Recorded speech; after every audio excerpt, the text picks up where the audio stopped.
Hi, impossible is just an opinion. Today is 26th of October 2021. Let us have a quick discussion of all these important topics.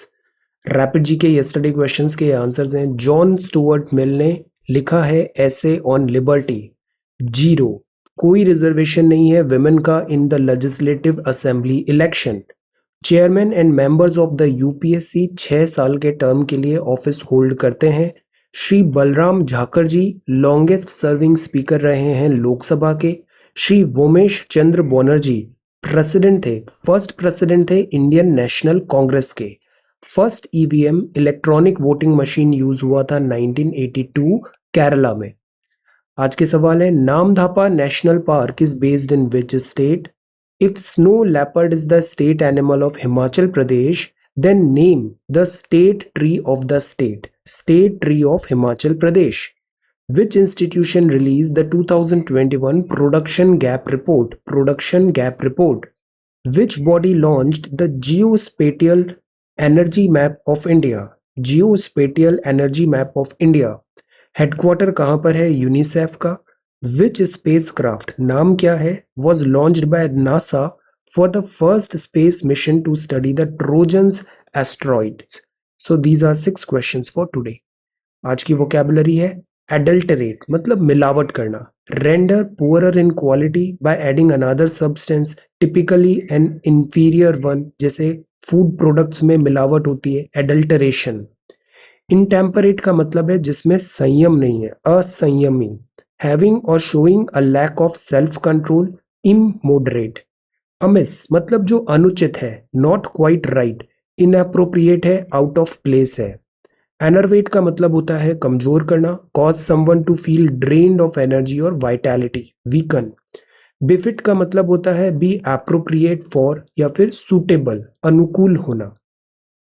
आज के topics हैं, Supreme Court tell panel to fix maximum water level at Mulla Periyar dam. Mulla Periyar dam, आज हम DRIP के बारे में भी पढ़ेंगे, dam rehabilitation and improvement project. Then this is dengue cases cross 1000 marks in city, Covid standard operating procedure, city का air quality. Then Delhi का street vendor business as usual after High Court order नहीं हो रहा है, prime minister Svanidhi. And the impasse, perils of an unresolved boundary, ये बात है India and China relations. Then this is hunger fight, reason of rising intolerance, a festering crisis in the Palk strait, a bubbles of trust, bubbles of trust, ये बात है quad के relations.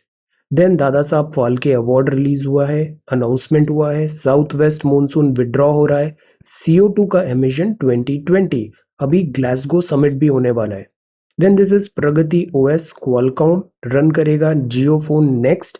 These are 2 new teams of IPL, Lucknow and Ahmedabad. और ये growth mindset क्या होता है ethics में, will have a talk. So we are going to talk about all these important topics in next about 35 to 40 minutes. Our reference material is this The Hindu and this is Indian Express, both are Delhi edition. First news है water level at Mulla Periyar dam. Mulla Periyar dam बहुत time से news में बना है because of this tussle between Kerala and Tamil Nadu.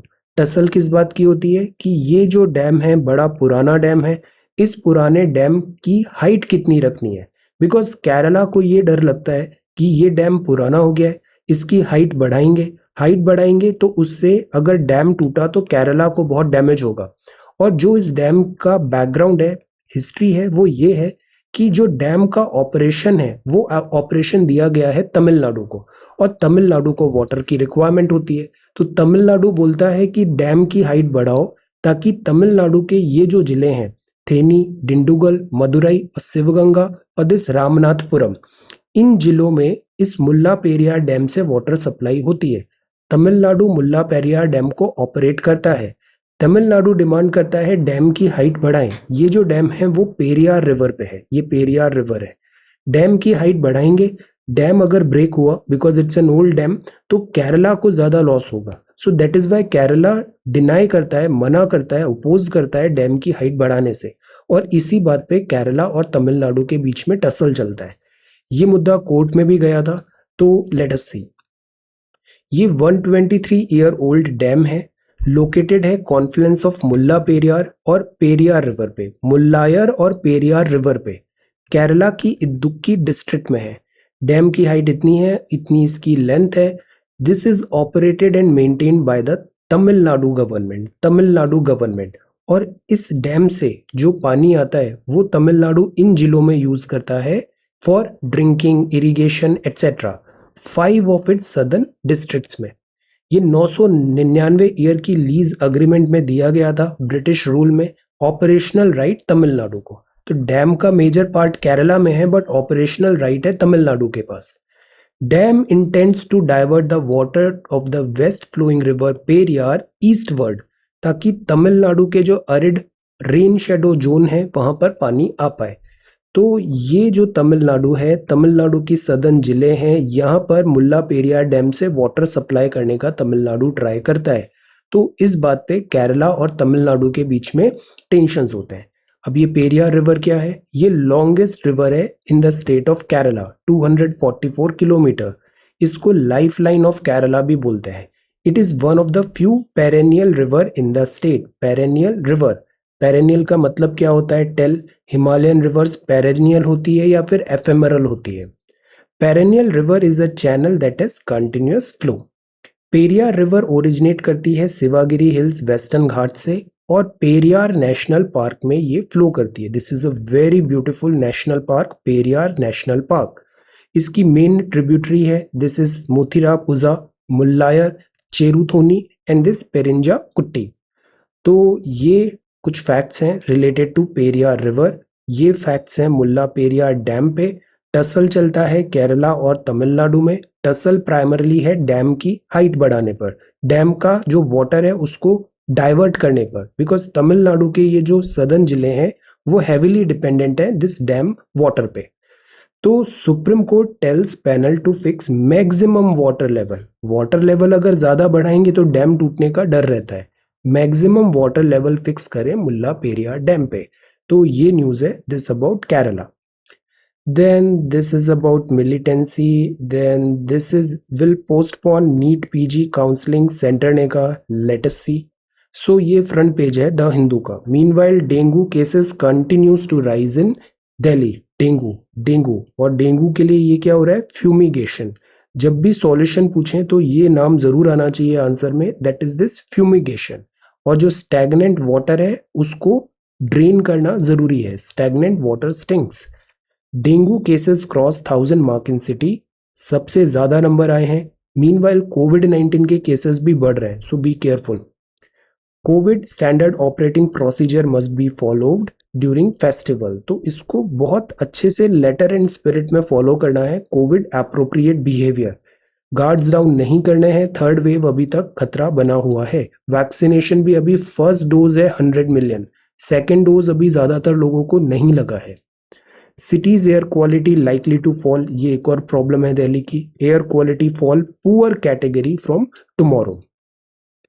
For Delhi's street vendors it's not business as usual after High Court order. Actually क्या है, जितने भी इलीगल हॉकर्स हैं या फिर जैसे रेडी वाले हैं कॉनॉट प्लेस के आसपास, उनको वहां से जगह खाली कराई जा रही है।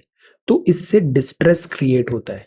ये जो टॉपिक है वेंडर्स का, इसके लिए ये जो स्कीम है prime minister street vendors Atmanirbhar Nidhi, कुछ ही दिन पहले इसके बारे में बात किया था। वेंडर्स को स्किल्स देना है, देन उनके वेलफेयर के लिए काम करना है। This is prime minister Svanidhi. तो ये कीवर्ड भी हमेशा मेंशन करना है जब भी बात आए स्ट्रीट वेंडर्स का, prime minister Svanidhi. Before that dam की जो हमने बात की, this dam Mulla Periyar dam. तो इंडिया में प्रॉब्लम क्या है? इंडिया के जो ज्यादातर डैम्स हैं वो 100 ईयर्स ओल्ड हो गए। डैम में क्या होता है, जैसे ये रिवर आ रही है, रिवर अपने साथ सेडिमेंट्स भी लेके आएगी। ये सेडिमेंट डिपॉजिट होता है डैम पे, क्योंकि डैम पे हमने एक बैरियर लगा दिया। पानी तो आगे जा रहा है बट सेडिमेंट्स यहाँ पे डिपॉजिट हो रहे हैं। तो उससे क्या होता है, डैम्स की भी जो कैपेसिटी है वो कम होने लगती है। डैम्स उथले होने लग जाते हैं और डैम टूटने का भी डर बना रहता है। तो दैट इज वाई ये एक स्कीम है, प्रोजेक्ट है डैम रिहैबिलिटेशन। मतलब डैम जो कमजोर हो गए हैं, पुराने डैम्स, उसको रिहैबिलिट करो। इम्प्रूवमेंट प्रोजेक्ट, इस पे हमें एक नोट प्रिपेयर करना है, this is very important. So prepare a note on dam rehabilitation and improvement project. ये है क्या, एक दो पैराग्राफ में लिखिए व्हाट इज दिस ड्रिप, इसकी फंडिंग कौन कर रहा है, कौन से प्रोजेक्ट्स, कौन से डैम्स इस पे आइडेंटिफाई किया है, कॉमन प्रॉब्लम क्या है डैम के साथ, ये अब आगे लिखिए। Discuss the issues associated with ageing of dams, जैसे हमने मल्टी पावर प्रोजेक्ट्स भी बनाए, जैसे हमने फ्लड्स आता था या फिर सौरो ऑफ बिहार बंगाल, ऐसे करके हमने बहुत सारे डैम्स भी बनाए, सरदार सरोवर डैम यहाँ पे बनाया हमने। तो ये जो डैम्स होते हैं ना, इनके साथ सबसे बड़ी प्रॉब्लम ये होती है डूब एरिया में बहुत ज़्यादा एरिया कवर हो जाता है, इससे रिहैबिलिटेट करना पड़ता है वहाँ के लोगों को भी, फॉरेस्ट का भी लॉस होता है, लैंड का भी लॉस होता है, प्लस अर्थक्वेक जैसा थ्रेट बना होता है, और फिर ये एज हो रही है, इनकी एजिंग ऑफ डैम, तो ये कमज़ोर हो रहे हैं। Discuss the issues associated with ageing of dams, तो ये सेकंड पार्ट एड्रेस करना है। और थर्ड में आपको लिखना है वे फॉरवर्ड। बड़ा आसान सा सवाल है, डिफिकल्टी केवल यही होती है कि आप लिखोगे नहीं, so that is why right. अगर आप लिखोगे automatically you are way way better than other aspirants in competition. So right, execute करो, राइट, और एक डिसिप्लिन लाओ कि हर दिन 15-20 मिनट निकालने हैं और कुछ ना कुछ लिखना है हमें। इस डिसिप्लिन से कंपाउंडिंग होगी और बहुत अच्छे बेनिफिट्स होंगे। Okay, so prepare this dam rehabilitation and improvement project. और पता है इस एग्जाम में ऐसा कोई शॉर्टकट है भी नहीं, और ये एग्जाम कोई रॉकेट साइंस भी नहीं है, इट्स जस्ट अबाउट एग्जीक्यूशन। आप डेली 3 घंटे पढ़ो, डेली कुछ कुछ करो, अचानक आप देखना with in 6 months of time अगर आप ये पैटर्न फॉलो करोगे तो 6 मंथ्स के टाइम पे आपको रिजल्ट्स नजर आने लग जाएंगे, हर चीज कंपाउंडिंग होने लग जाएगी, इंटरलिंक होने लग जाएगी, and you will feel way too confident. इस एग्जाम का नेचर समझ में आने लग जाएगा। Point what I want to tell you is don't take shortcuts, shortcut से एग्जाम नहीं निकलता है, स्पेशली इस लेवल का exam. Okay, so this is High Court order and this is and the impasse. Shortcut नहीं लेना है, मतलब ओवरऑल आपको अपना ग्रोथ करना है, ओवरऑल स्टडी हॉलिस्टिक वे में, रीडिंग राइटिंग, अपना ऑप्शनल भी तैयार करिए, ऐसे भी लिखिए, न्यूज में भी वाइड रेंज कवर करिए, वाइड रेंज और एक सफिशिएंट डेप्थ हॉलिस्टिकली कवर करना जरूरी है, सिलेबस को गो थ्रू करिए। Okay, so this is this next page. There is no threat to Mulla Periyar dam, यहाँ पे वर्किंग कमेटी ने बोला, लेट अस सी। देन एएमयू के स्टूडेंट्स बोल रहे हैं फिजिकल क्लासेस करो, ऑनलाइन क्लासेस से सब फेड अप हो गए, दिस इज मिक्स्ड मैसेजिंग। अब सी, जम्मू एंड कश्मीर में भी टेररिज्म को कंटेन करना जरूरी है। अगस्त 5 2019 में पार्लियामेंट ने डाइल्यूट किया था आर्टिकल 370 ऑफ द कॉन्स्टिट्यूशन को, और फिर यूनियन टेरिटोरीज में इसको बाइफरकेट किया गया था। जो जम्मू एंड कश्मीर यूटी है, फॉर टाइम बिंग इसको यूटी रखने का डिसीजन था, लॉन्ग टर्म पे इसको ग्रेजुअली डिलिमिटेशन कमीशन भी अभी चल रहा है, इसको वापस फुल स्टेटहुड देने की बात थी। सो दिस इज आर्टिकल 370 और उसके बाद वाला प्रोग्रेस। अब द पॉइंट इज, जब से यहाँ पे अफगानिस्तान क्राइसिस भी हुआ है और जो टेररिस्ट रिलेटेड एक्टिविटीज है वो कुछ ज्यादा केसेस अभी नजर आए हैं in past 1 month. The point is, इस टेररिज्म को कंट्रोल करना भी जरूरी है। एट द सेम टाइम जो बात थी ग्रोथ की, डेवलपमेंट की, पीपल का पार्टिसिपेशन हो, टूरिज्म हो, इकोनॉमी फ्लरिश करे, जॉब्स आए, एम्प्लॉयमेंट आए, लोगों के राइट्स सेफगार्ड हो, स्टूडेंट्स को फैसिलिटीज मिले, schools colleges etcetera, these things जो प्रॉमिस्ड है उसको भी डिलीवर करना अटमोस्ट इम्पॉर्टेंट है। अपटेक हुआ टूरिस्ट इनफ्लो में, string of development and welfare projects जो हैं इसको इंश्योर कराना, एग्जीक्यूट कराना जरूरी है। देन सेकंड, जो ये तो है ग्रोथ एंड डेवलपमेंट, सेकंड जो है यहाँ के जो लोग हैं, यहाँ की जो पॉलिटिकल पार्टीज है, ग्रास रूट डेमोक्रेसी है, सबका पार्टिसिपेशन जरूरी होता है। This is and the impasse. ये बात है, 3 जो फार्मर बिल्स हैं, बिल्स एक्ट्स भी बन चुके हैं, इसके बारे में हमने काफी बात की है, इनके नाम याद होने चाहिए as it is. Farmers produce trade and commerce promotion and facilitation bill, अब ये एक्ट हो गया है। तो इसमें क्या है, फार्मर का प्रोड्यूस, ट्रेड एंड कॉमर्स, जो फसल आपने उगाई है, किसानों ने जो फसल उगाई है उसका व्यापार कैसे करें, कॉमर्स कैसे करें, कहाँ पर बेचें, ये बात है फर्स्ट एक्ट में। Farmers produce trade and commerce, promotion and facilitation. तो इधर बात है जैसे मंडी सिस्टम को ओवरऑल करें, एमएसपी के सिस्टम को ओवरऑल करें, तो फर्स्ट एक्ट को बोला जाता है एमएसपी एक्ट। सेकंड एक्ट जो है उसको बोला जाता है कॉन्ट्रैक्ट एक्ट। इसमें क्या है, कॉन्ट्रैक्ट फार्मिंग टाइप, फार्मर को एम्पावरमेंट एंड प्रोटेक्शन देना है। Agreement of price assurance in farm services, मतलब जैसे पहले ही फार्मर से बात हो गया, आप 100 किलो दिस राइस देना हमें इस प्राइस पे, तो this is an agreement, prior agreement हुआ है, कॉन्ट्रैक्ट हुआ है। इससे फार्मर का एम्पावरमेंट और प्रोटेक्शन लाना जरूरी है। तो ये है सेकेंड एक्ट।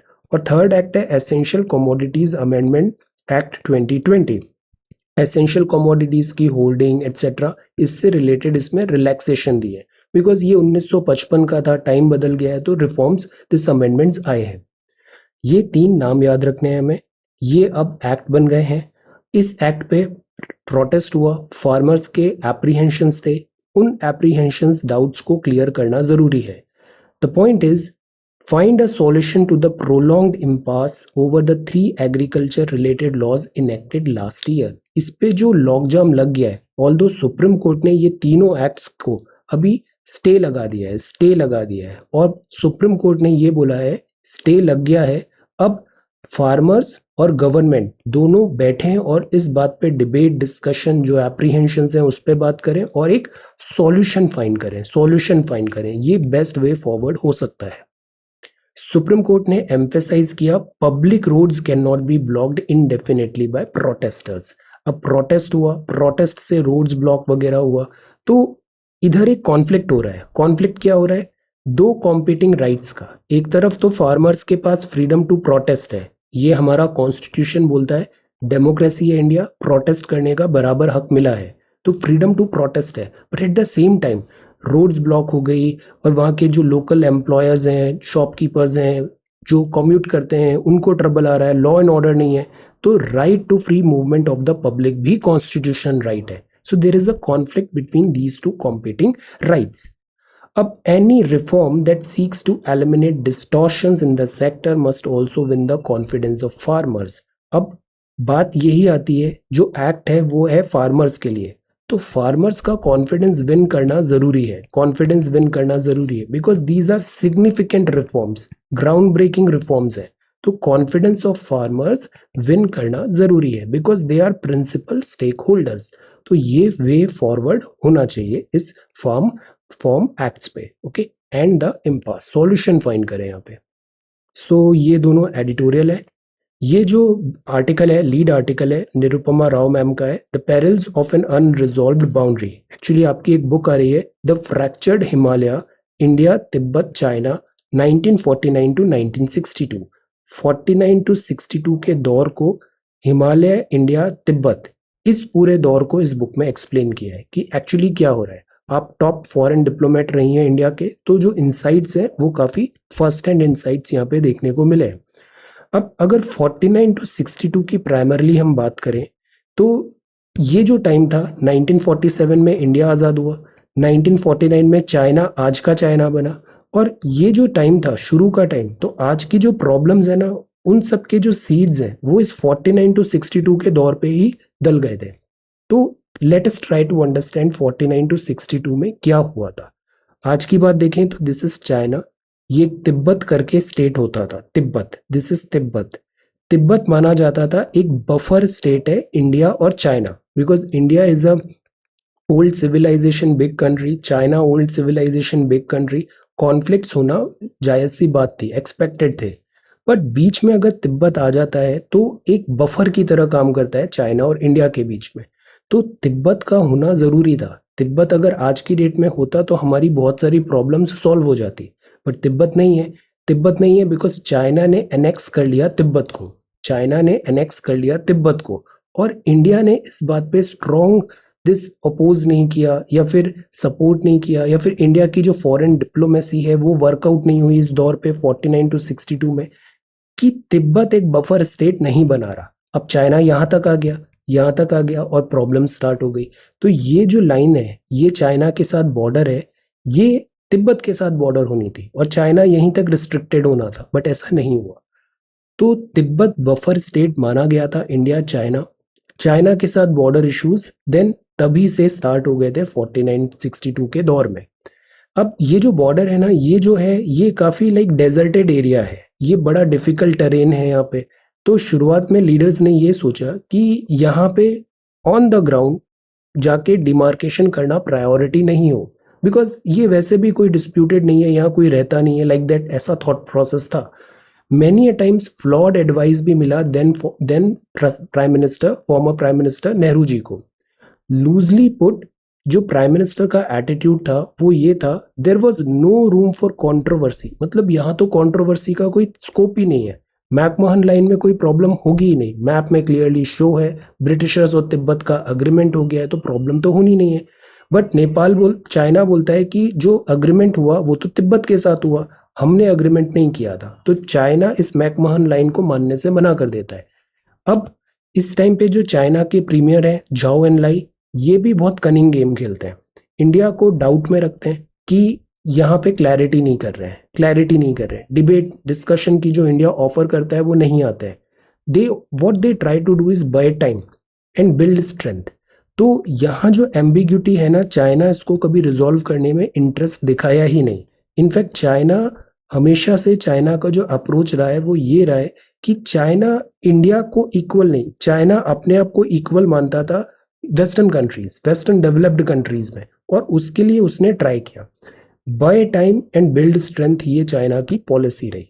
अब चाइना के साथ एक और प्रॉब्लम है, चाइना का जो एटीट्यूड रहा है वो है revengeful rise, because first world war और इसके बाद हमने देखा चाइना जो था ना वो स्फीयर ऑफ इन्फ्लुएंस में कार्व कर दिया गया था। जापान ने यहाँ पे बहुत एट्रोसिटीज भी की। तो जो चाइनीज एटीट्यूड है ना वो ये है कि रिवेंजफुल राइज करना है, revengeful rise, and this creates problem. Second, China का एटीट्यूड में प्रॉब्लम ये है कि China one China policy type अपनाता है, एक पुराना पता नहीं कब का मैप ले आएगा और बोलेगा कि ये एरिया तो चाइना में था। सो this is wrong, world order ऐसे चलता नहीं है। इंडिया ने ऑब्जेक्शंस भी उठाए, बट फिर 62 आते आते क्लैश हुआ, 1962 आते आते, बिकॉज ये फ्रंटियर में क्लैरिटी नहीं थी, इंडिया ने अपना अजर्शन दिया, चाइना ने अपना अजर्शन दिया।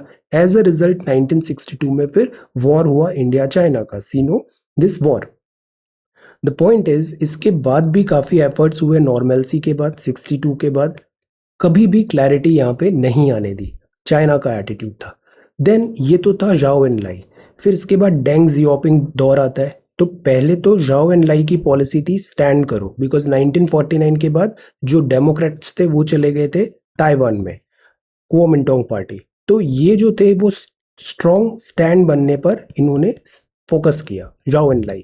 जब डेंग जियोपिंग डॉक्ट्राइन आई तो इन्होंने फोकस किया इकोनॉमी, कि इकोनॉमी सुपर पावर चाइना को बनना है। तो अगले 20-30 साल में चाइना इकोनॉमी का सुपर पावर बनेगा। अब जब शी जिनपिंग आए हैं तो इनका एम्बिशन ये है, मिस्टर शी जिनपिंग, कि इकोनॉमी इज नॉट एवरीथिंग, पैसे तो बहुत आ गए हैं, अब हम मिलिट्री माइट चाहते हैं। तो they are now focusing on this military might, और उसके कारण नॉट ओनली इंडिया, हर नेबर के साथ चाइना की प्रॉब्लम चल रही है। So this is perils of an unresolved boundary. ये जो बाउंड्री है ये फैंटम कहा जाता है, इंडिया का वर्जन अलग है, चाइना का वर्जन अलग है, और सॉल्यूशन होने का कभी भी यहाँ पे कोई लॉजिक निकलता नहीं है।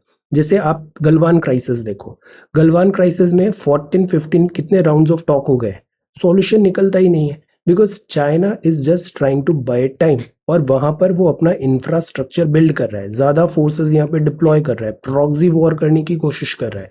दैट इज वाई चीफ का भी स्टेटमेंट आया था, इंडिया को मैच करने पड़ेंगे यहाँ पे अपने एफर्ट्स। अब तीसरी प्रॉब्लम ये होती है कि चाइना, और ये यहाँ पे ऐसे सी पैक जा रहा है, चाइना का इन्वेस्टमेंट है यहाँ पे, पाकिस्तान के पास वैसे ही पैसे नहीं होते, तो चाइना यहाँ पे फंड कर रहा है पाकिस्तान को इस पूरे सी पैक प्रोजेक्ट एंड ऑल में। इससे प्रॉब्लम क्या होता है कि इन फ्यूचर अगर हमें टू वे फ्रंट पे वॉर लड़ना पड़ा, इनका कोल्यूजन हो गया और हमें टू वे फ्रंट पे वॉर लड़ना पड़ा, तो क्या हमारी एविएशन एयरफोर्स प्रॉपरली इक्विप्ड है या नहीं है। तो कुछ ही दिन पहले हमने देखा था कि we need to have more squadron of this air force fighter aircrafts.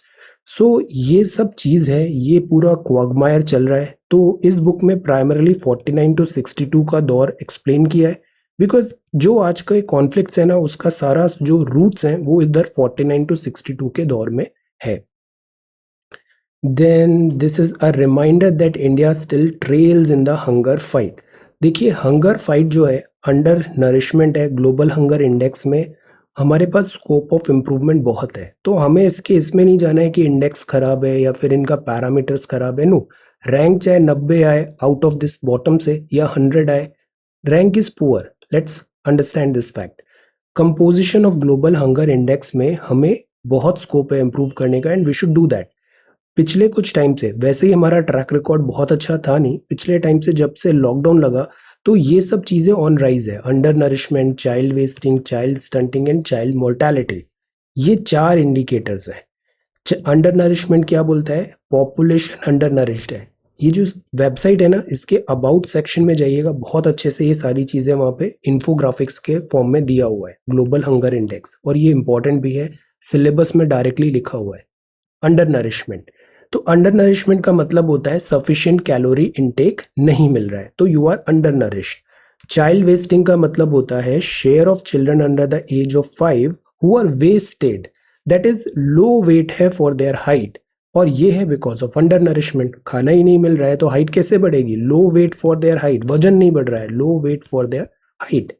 फिर स्टंटिंग, स्टंटिंग है मतलब अंडर द एज ऑफ 5 जो स्टंटेड है, स्टंटेड मतलब हाइट नहीं है फॉर देयर एज। तो पहले वेट नहीं था फॉर देयर हाइट तो वेस्टिंग, अब हाइट नहीं है फॉर देयर एज तो ये है स्टंटिंग। और रीजन क्या है? अंडर नरिशमेंट, खाना प्रॉपर नहीं मिल रहा है। मोर्टेलिटी है, मोर्टेलिटी मतलब 5 साल के कम बच्चे they this die because of unhealthy environment. ये 4 चीजों पे इंडिया का बहुत अच्छा नंबर्स नहीं आए हैं, so we need to work on this. ये जैसे जीएचआई कंपोजिशन है, इस पे प्रीलिम्स में सवाल भी आया था 16 या 17 में। 3 डायमेंशंस है, 4 इंडिकेटर है। 1/3 है इनएडिक्वेट फूड सप्लाई, चाइल्ड मोर्टेलिटी और चाइल्ड अंडर नरिशमेंट। इसमें वेस्टिंग और स्टंटिंग आ गया, इसमें अंडर 5 मोर्टेलिटी आ गया और इसमें अंडर नरिशमेंट आ गया। तो हैव अ लुक, ये सारी चीजें हैं ग्लोबल हंगर इंडेक्स में। So there is no denying that diverse nutritious diet जरूरी है for all Indians, still remain a distant dream. हमारी डाइट में, डाइटरी पैटर्न में डाइवर्सिटी नहीं है, तो प्रॉपर जो न्यूट्रिएंट्स मिलने चाहिए वो मिलते नहीं है, हम बैलेंस्ड डाइट नहीं ले पा रहे। This is the problem. This is a festering crisis in the Palk strait. Palk strait क्या है? दिस इज पार्क स्ट्रेट, ये एक नैरो वाटर बॉडी जो 2 वाटर बॉडी को कनेक्ट कर रही है, और यहाँ पर तमिलनाडु, इंडिया, रामेश्वरम, और इधर आ जाता है Sri Lanka. This is Jaffna, Jaffna, and this is park straight. यहाँ एक आइलैंड भी है, कच्चा तीवू आइलैंड, जिसपे अक्सर दिस कॉन्फ्लिक्ट हो गया था इंडिया एंड श्रीलंका का, दिस डिस्कशन। तो आज का जो बात है पार्क स्ट्रेट का, वो न्यूज में क्यों है? न्यूज में प्राइमरली ये इसलिए होता है फिशरमैन राइट्स के लिए। फिशरमैन राइट्स, एक्चुअली ये जो उथला पानी रहता है यहाँ पे, और ये जो शैलो वाटर होता है, ये एक अच्छा ग्राउंड रहता है फिशेस के लिए। तो यहाँ पे फिशेस बहुत मिलती है, और मछली, बिकॉज ये तटीय है, कोस्टल है एरिया, और ये श्रीलंका का भी कोस्टल एरिया है, तो जो फिशरमैन है वो डिपेंडेंट होते हैं फिशेस पे, और फिशेस जब वो यहाँ पे फिशेस लेने जा रहे हैं तो कॉन्फ्लिक्ट हो जाता है। अब यहाँ पे इंडिया के जो फिशरमैन है उस पे क्या चार्जेस लगते हैं कि वो यूज करते हैं ट्रॉलर। ये ऐसे मैकेनाइज्ड ट्रॉलर होते हैं, बड़ी सी नेट आएगी और वो पूरा ऐसे पानी को स्वीप कर देती है। तो ये जो ट्रॉलर्स होते हैं ना, ये सारी फिशेस को कैप्चर कर लेते हैं। श्रीलंका के पास जो फिशरमैन है, उनके पास इतने एडवांस्ड ट्रॉलर्स नहीं है, तो वो बोलते हैं कि हमारे राइट्स डिनाई हो गए बिकॉज इंडियन फिशरमैन सारी फिशेस को कैप्चर करके चले जाते हैं। ये जो ट्रॉलिंग है वो बैड इसलिए भी है बिकॉज इससे क्या होता है, फिशेज ही नहीं, जैसे जाल फेंका, इससे मछली तो आएगी, और भी जो दूसरे एनिमल्स हैं जैसे अनमार्केटेबल फिश, मैरीन मैमल्स, ये भी इस मेथड में आ जाते हैं। इनको बोला जाता है बाई कैच, बाई कैच। तो इससे क्या हुआ, बायोडाइवर्सिटी इंपैक्ट होती है, ओशन पे जो मरीन लाइफ है वो डैमेज होती है। तो ट्रॉलर्स को यूजुअली इतना एनकरेज नहीं किया जाता है, तो ये टेंशन यहाँ पे बना होता है। अब ये जो बात होती है उसमें पॉलिटिकल, कल्चरल मुद्दा भी आ जाता है, तो सॉल्यूशन निकलना डिफिकल्ट हो जाता है। तो अभी फिलहाल के लिए मॉरेटोरियम है बॉटम ट्रॉलिंग में, सपोर्ट करें फिशरमैन को, ये गुड स्टेप है towards a solution. Solution find करें। ट्रॉलर जो है बिकॉज वो इकोलॉजिकली बहुत सही भी नहीं है, फिशरमैन को ऑल्टरनेटिव्स दें, कुछ सपोर्ट दें, ये बात हो रही है पार्क स्ट्रेट में। A region of rising intolerance. It is time for South Asia's political leadership to form united front. United front. against all forms of extremism. Religious extremism is not right. A bubbles of trust approach. A bubbles of trust approach. Before that, ये जो बात थी श्रीलंका के साथ पाक straight, तो prepare this question, prepare a note on the current trend in India Sri Lanka relationship. अब आपको यहाँ पे क्या बताना है, हाल के टाइम पे क्या ट्रेंड चल रहा है इंडिया श्रीलंका। तो बहुत ज्यादा हिस्टोरिकल डाइव नहीं करना है, फिलहाल करंट ट्रेंड क्या चल रहा है इंडिया श्रीलंका रिलेशनशिप का, आपको इधर फोकस करना है। तो try to answer this question. Then bubbles of trust है, तो यहाँ ये बात है कि या तो हम अगर फ्री हैंड दे दें ग्लोबलाइजेशन को, या बहुत ज़्यादा दिस पैक्ट्स हो जाए, टेक्नोलॉजी पैक्ट्स हो जाए, like that.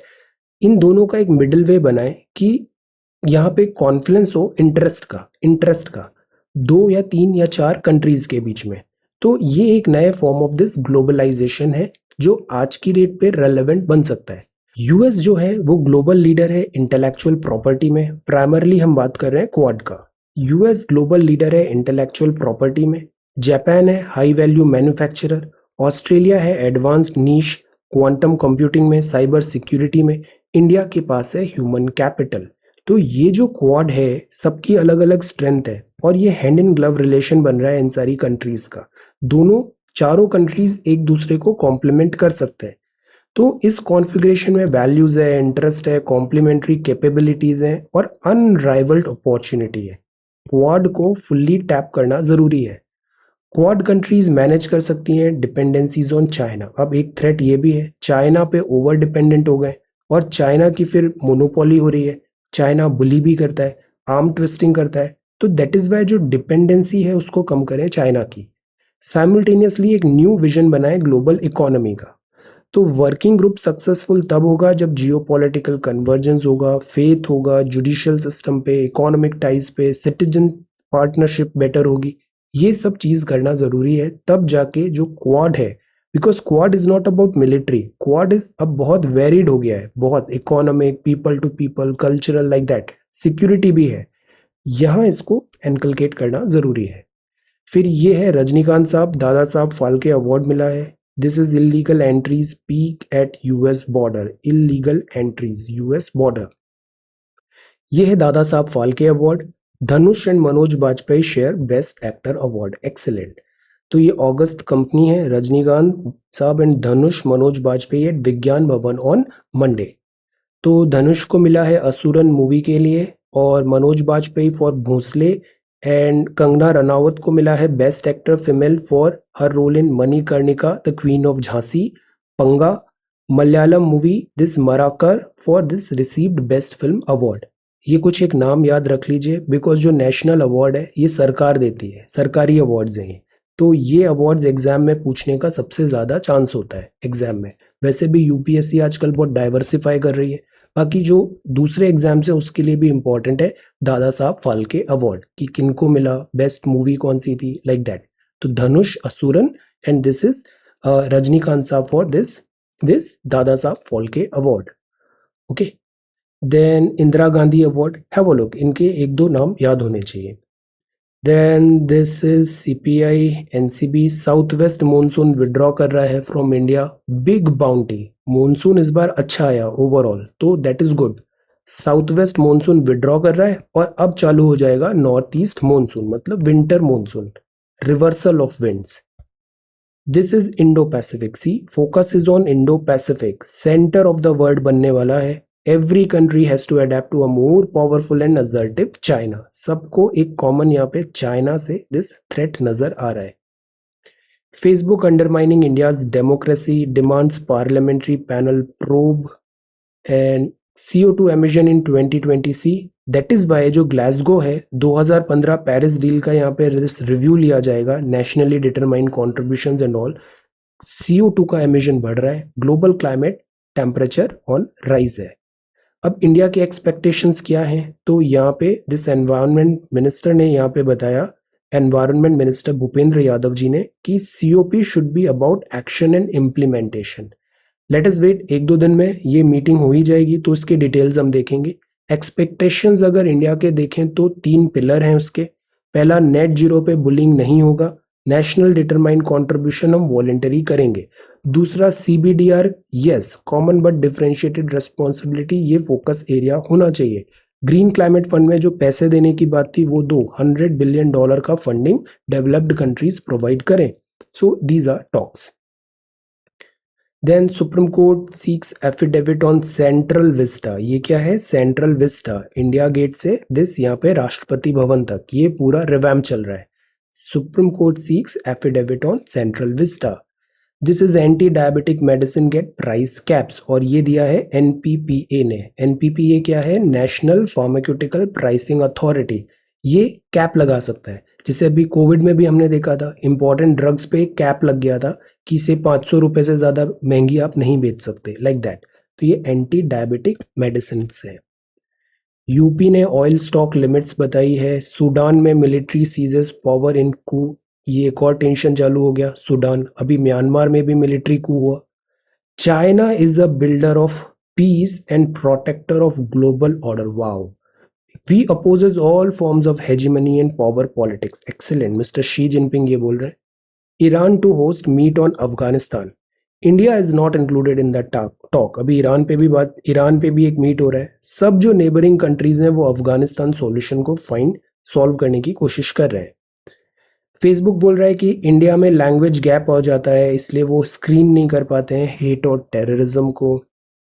Israel approval, auditors must report to RBI on deviation in regulated entities. RBI के बहुत सारे हैट्स हैं, रेगुलेशन भी एक बहुत इंपॉर्टेंट हैट है कि फ्रॉड्स तो नहीं हो रहा है, मिसकंडक्ट तो नहीं हो रहा है, इरेगुलरिटी तो नहीं हो रही है, like that. Market confidence is key, relevant for bank that hold public deposits. Then rains dent rubber output import to rise, India का जो सदर्न है, बिकॉज रबर क्या है? रबर इक्वेटोरियल क्रॉप है, तो रेन्स के कारण यहाँ पे रबर आउटपुट इस बार डैमेज हुआ है। केरला रेन्स। पैक्ट साइन हो गया है Air India hand over Tatas. Then this is Airtel 4 year moratorium. Engineering goods expand हुआ, $9 बिलियन क्रॉस हुआ। Then this is telcos want 6 month extension of 5G trials, इसमें delay होता जा रहा है। And this is sports. Okay, so this is Indian Express. See, ये दो नई टीम आ रही है। IPL जैकपॉट 7,000 और ये 5600 करोड़ का, दिस दो नई टीम का ऑक्शन हुआ। लखनऊ और अहमदाबाद, ये दो टीम है, लखनऊ और अहमदाबाद। तो अब जो नेक्स्ट IPL होगा, उस IPL में फ्रेंचाइजी बढ़ गई, अब 10 टीम हो गई। पहले 8 थी, अब 10 टीम हो गई। 60 की जगह 74 मैच होंगे, 74। अब बात ये होगी कि IPL टूर्नामेंट को शेड्यूल कैसे करें हम इंटरनेशनल मैचेस के अमंग दिस इंटरनेशनल शेड्यूल कैसे करें IPL को। तो ये एक बहुत बड़ा चैलेंज है, बिकॉज IPL में सारी कंट्रीज के प्लेयर्स आते हैं और जो रेगुलर क्रिकेट है वो भी चलता रहता है। तो प्लेयर्स को कैसे रोटेट करें, शेड्यूल कैसे करें IPL को, ये एक बहुत बड़ा टास्क होगा। देन दिस इज NCR में पॉल्यूशन बढ़ता जा रहा है। देन ये है डिजिटल डीमन, ये है बिगेस्ट मार्केट है फेसबुक का इंडिया, बट ये क्या करते हैं, हमें सेकेंड ऑर्डर ट्रीटमेंट देते हैं, वो बहुत गलत है। जैसे गूगल के कितने एंड्रॉइड्स इंडिया में सेल होते हैं, बट जब नया फ़ोन लॉन्च करना होता है, पिक्सल का भी नया आया तो इंडिया में लॉन्च ही नहीं कर रहे हैं कि इंडिया मतलब प्रायोरिटी में नहीं है। तो ये गलत है, ये डबल स्टैंडर्ड करते हैं। सेम इज विद फेसबुक के कितने यूजर्स हैं इंडिया में, बट इंडिया में वो कुछ एफर्ट्स डालते नहीं है to tackle misinformation and all. So this is the problem कि they don't treat us well. This is exit plan. This is RBI की जो पॉलिसी अभी तक चल रही थी अकोमोडेटिव, अब टाइम आ गया है कि इसको थोड़ा और टाइटन किया जाए, अदरवाइज इन्फ्लेशन का थ्रेट बना हुआ है। बट दूसरा आर्ग्यूमेंट भी है कि जो ग्रोथ एंड रिकवरी है वो भी सस्टेनेबल नहीं है। This is weight down crushing the stars and it doesn't add up. Okay, every student is special, और टीचर का ये बहुत बड़ा रिस्पॉन्सिबिलिटी होता है कि वो स्टूडेंट को लर्निंग उसको अलग तरीके से समझ में आता है एंड ऑल, उसका एक्सपेक्टेशंस अलग है, लर्निंग कर्व हर किसी का अलग होता है। तो अकोमोडेटिव होना चाहिए एजुकेशन सिस्टम को। अब ये पाकिस्तान में फिर से प्रॉब्लम चालू हो गया है, इंटरनल पॉलिटिक्स। अब पाकिस्तान में प्रॉब्लम होगा तो ऑब्वियसली फिर इसका दिस फिल्ट्रेशन इंडिया में भी आता है, इम्पैक्ट आता है। तो this is the cause of worry. Pakistan की सबसे बड़ी प्रॉब्लम है, पाकिस्तान में एक गवर्नमेंट नहीं होती है, यहाँ पे 4 गवर्नमेंट चलती है पैरेलल में। एक चलती है डेमोक्रेटिकली इलेक्टेड गवर्नमेंट, जो कि वहाँ के मिस्टर इमरान खान, दूसरी यहाँ की मिलिट्री की गवर्नमेंट चलती है, बिकॉज यहाँ की फौज एक अलग टाइप की फौज है, वो बिजनेस भी करती है, एंटरप्रेन्योर भी है, सब हैं। तो दिस इज मिलिट्री, यहाँ की फौज। तीसरी यहाँ पे चलती है रिलीजियस फंडामेंटलिस्ट। चौथे यहाँ पे होते हैं इंटरनेशनल प्लेयर्स, कभी चाइना, कभी यूएसए, कभी Saudi. So these are international players, और ये चारों अलग डायरेक्शन में जाते हैं। दैट इज वाई चाइना एक दिस पाकिस्तान एक फेल्ड स्टेट कहा जाता है। So these are certain problem, जो बेसिक्स है ना वो गलत हो जाते हैं। तो अभी जैसे डेमोक्रेटिकली इलेक्टेड गवर्नमेंट यहाँ के लोगों ने चुन के बनाया, बट उसके पास पावर नहीं है, पावर सेंटर रावलपिंडी में आ जाता है। फिर इंटरनेशनल अभी यूएस फोर्स कर रहा है इन्हें कि एयर स्पेस यूज करें, बिकॉज यूएस अफगानिस्तान में मॉनिटर करना चाहता है। फिर दिस रिलीजन फंडामेंटलिस्ट भी आ गए। सो दैट इज वाई यहाँ पे ट्रबल चल रही है। Then climate target set missed, climate target set missed. Then this is downgrade signal बोल रहे हैं इक्विटी की। ये एक स्टैम्प रिलीज हुआ था, a stamp commemorating the queen, released in 2019। Queen Hyo Wang को, आप कोरिया की थी। ये माना जाता है अयोध्या की आप प्रिंसेस थी, then you went to Korea, South Korea, and then like that. So this is a connection. Greenhouse gas levels hit record, world struggle to curb damage. China to start vaccinating children from age 3, Covid का spread हो रहा है। Biden new order international travel rules and all पे आ रहा है। Then this is Pakistan में trouble. Apple threaten Facebook, RBI governor, ये पैक्ट साइन हो गया है गवर्नमेंट टाटा इंक का। Then aviation ministry accelerate infra project, Tesla का वैल्यूएशन जूम हो रहा है। सोलर पावर के टैरिफ अब बढ़ेंगे। सो अच्छा, ये एक जियो फोन है, कनेक्टिविटी के लिए बहुत इंपॉर्टेंट है। जियो फोन नेक्स्ट, इसका जो ओएस है वो है प्रगति ओएस, प्रगति ओएस। तो ये एंड्रॉइड ऑपरेटिंग सिस्टम होगा क्वालकॉम के साथ, इंडिया के लिए टेलर मेड है। तो दिस इज गुड। सो ये तो था इंडियन एक्सप्रेस। अभी हम देखते हैं ग्रोथ माइंडसेट क्या होता है। एथिक्स में हम पढ़ते हैं ना, fixed and growth mindsets are mindsets that influence how people learn and grow. ये जो जॉब्स है ना, आप IAS IPS this civil services देखो, या फिर आप फौज देखो, यहाँ पे ह्यूमन रिसोर्स मैनेजमेंट एक बहुत इंपॉर्टेंट चीज होती है। ह्यूमन रिसोर्स मैनेजमेंट, आप अपनी टीम को, वर्कर्स को कैसे मोटिवेट कर पा रहे हो और कैसे उनसे काम निकलवा पा रहे हो, काम सबको मोटिवेट करके आप करवा पा रहे हो, ये एक बहुत बड़ा चैलेंज होता है। तो इट इज लीडरशिप में ह्यूमन रिसोर्स मैनेजमेंट इंपॉर्टेंट है। उसके लिए जरूरी है खुद का भी इमोशनल इंटेलिजेंस करेक्ट होना चाहिए। तो ये फिक्स्ड और ग्रोथ है। जैसे हम फोकस करते हैं ग्रोथ पे, जो ग्रोथ माइंडसेट होगा ना वो क्या करेगा, आप में कैपेसिटी है सीखने की, learn and grow your skills, you are always a student. Glass ऐसा नहीं कि हमेशा फुल हो गया है कि हमें सब आता है अब हम और कुछ नहीं सीख सकते, no, there is always some scope of learning, there is always some scope of growth. तो this is growth mindset. Failure को दिल पे नहीं लगाते हैं, उससे लेसन सीखते हैं। People who are good at something are good because they built that ability. Toppers topper बन जाते हैं, आप उनसे इंस्पिरेशन लेते हो, क्लूज लेते हो, बट बैक स्टोरी भी देखना चाहिए। 2-3 मिनट की फेम के लिए सालों सालों का स्ट्रगल एंड हार्डवर्क होता है। So you need to understand this. They developed their ability, so work hard. You are in control of your ability. तो ये आपका बिलीफ सिस्टम है, आप एफर्ट्स डालते हो। Process of getting better and better, challenges को एम्ब्रेस करते हो, उनसे रन अवे नहीं करते। Embrace challenges and persevere. Then mistakes जो होती है, mistakes to err is human, improve करो। Learning opportunities, ways to improve. और फीडबैक में भी जो कंस्ट्रक्टिव फीडबैक है उसको सीखो, लर्न फ्रॉम क्रिटिसिज्म। तो दिस इज ग्रोथ माइंडसेट। ये चीज एथिक्स में इसीलिए इंक्लूड किया गया था बिकॉज लीडरशिप में, ग्राउंड रियलिटी में ये सब चीजें जब आप काम करने जाते हो तो बहुत मायने रखती है। So this is growth mindset. Then this is new OS, monsoon withdrawal, prepare a note on India and Sri Lanka का करंट ट्रेंड क्या है रिलेशनशिप में, current trend. Then dam rehabilitation improvement. अब करंट ट्रेंड में जैसे अभी बुद्धिस्ट सर्किट हमने कुछ ही दिन पहले पढ़ा, श्रीलंका के सारे टॉप ऑफिशियल्स भी आए थे। देन एक कंटेनर टर्मिनल भी डेवलप कर रहे थे, चाइना का एंगल भी है। श्रीलंका टूरिज्म डेट क्राइसिस से गुजर रहा है, कोविड-19 बैकड्रॉप है। So focus on current things. So this is 26th of October 2021. Thank you so much for watching this video. Take care, study well and be safe.